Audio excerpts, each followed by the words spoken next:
Chapter 5 Come back for lunch with me. Charisse returned to her senses and fumbled for her phone while smiling at Ian. "Ian, are you working here?" An easy smile adorned the man's attractive face. He reached out and ruffled her hair. "You're still as clumsy as ever. How old are you now?" Her eyes were shining. "I'm 20 now." He glanced away and laughed. "Why are you at the hospital?"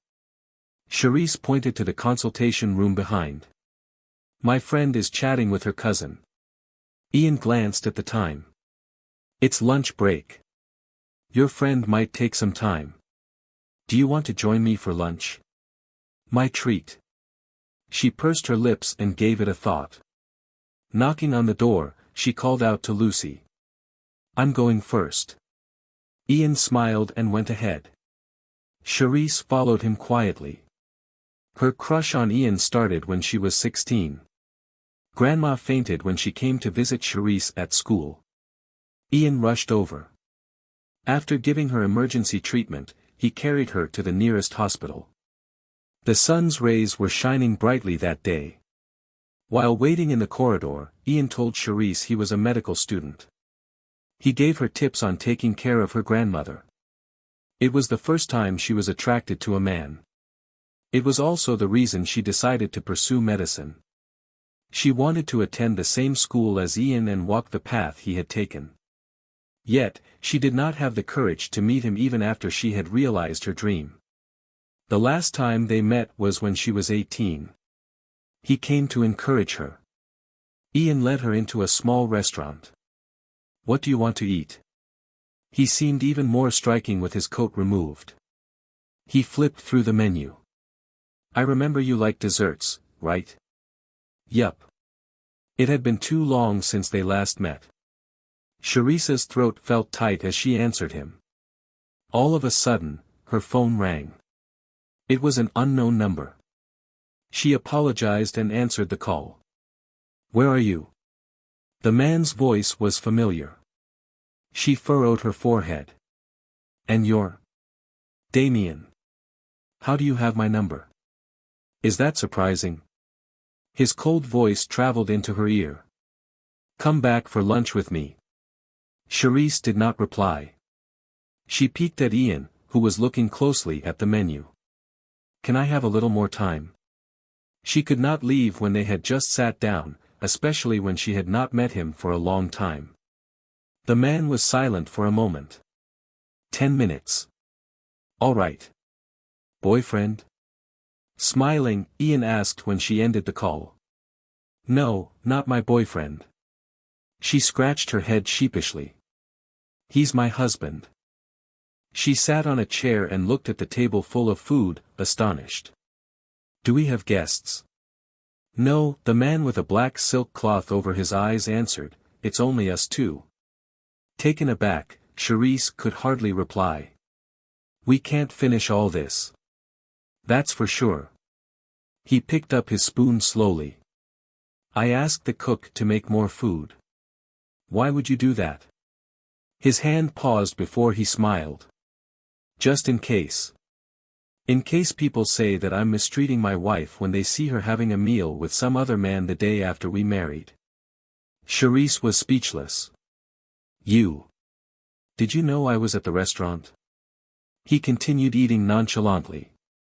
"It looks like it's true that Mrs. Lenore was having a meal with another man." She was dumbfounded. "Does he think that I'm dense?" I can see what he means behind those words. She hated it the most when others minced their words. Taking a deep breath, she said, "I don't mean that the food at home is awful, and I don't mean that I don't want to eat at home. I just met someone I knew at the hospital." He raised an eyebrow. "What were you doing there?" She went to her bag, pulled out the medicine bottles, and arranged them before him. "I got some vitamins for you since you're not doing well." His smile turned stiff. A few moments later, he smiled again, but it did not reach his eyes. "You're already married? When was the wedding?" She hesitated before answering, "Yesterday." The look in his eyes darkened. He coughed lightly. I didn't even get you a gift for your wedding. I guess this meal is your gift, then. He turned to call a waiter. It's all right. Charisse stopped him. I'll just finish this drink. My husband asked me to have lunch with him. Ian's face turned white. After a moment of silence, he sighed. How long have you been together? How long? Charisse pondered. They were together for about 26 hours.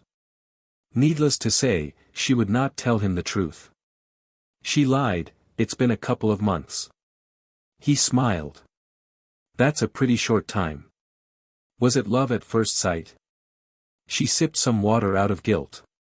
Yeah, love at first sight. When the warm liquid touched her pink lips, she remembered the feeling when they kissed last night. Damien's lips looked firm, but it was soft and hot when they kissed. She felt her cheeks warm up. From Ian's point of view, she was blushing from shyness about mentioning her lover. His face turned paler. Cherry. Lucy entered, breaking the silence between them. Your husband's driver is waiting for you outside. Are you going to take more time chatting? Charisse looked at the time. It had been 10 minutes since she ended the call with Damien. She rose to her feet and looked at Ian apologetically. Let's chat some other time, Ian. He nodded. Take care. Sitting next to the window, he watched the other woman pull Charisse into a black BMW while laughing. A bitter smile appeared on his lips. It looks like she's happy. Cherry, I got my cousin to prepare this medicine for your husband's eyes. Lucy stuffed a few bottles into Charisse's bag when they were in the car. Those that are disabled usually feel inferior. If you say these are for his eyes, he will think you're looking down on him. So, tell him that these are vitamins for his health. I already tore off all the labels. The dosage and time are all written down in the paper. Thank you. Charisse was upset that she did not get to say much to Ian and did not look through the medicine. Mr. Coulson dropped Lucy off at the university entrance and drove Charisse home. Damien was sitting alone at the dining table in the empty house. The noon sun shone on him. The shadow cast on the floor seemed forlorn. Charisse rushed to the table after washing her hands.